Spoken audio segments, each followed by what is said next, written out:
questions here at Lower 48. Let's hear from one of our woodworkers. How do I know when I'm done sanding and ready to move on to a different grit?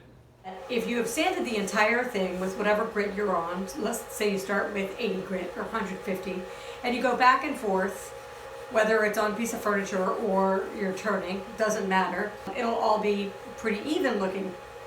But you don't know if it's really thoroughly sanded unless you do this one thing, and that is take one area and sand it longer, between 30 seconds and a minute, 2 minutes.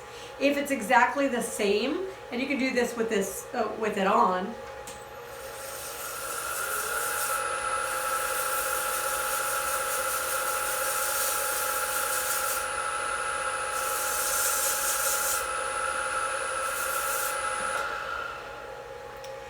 Now, this is an enormous difference. So what I can tell here is that I hadn't sanded enough. Now, if it looks different or feels different, you have to do the entire thing longer. And then you can try that trick again. Now, if it does look and feel the same, congratulations, you win. You are probably a type A personality, and that's going to get you pretty far in life, but it also has its drawbacks. So if you've been really thorough and it looks the same here, you're ready to move on to your next grit.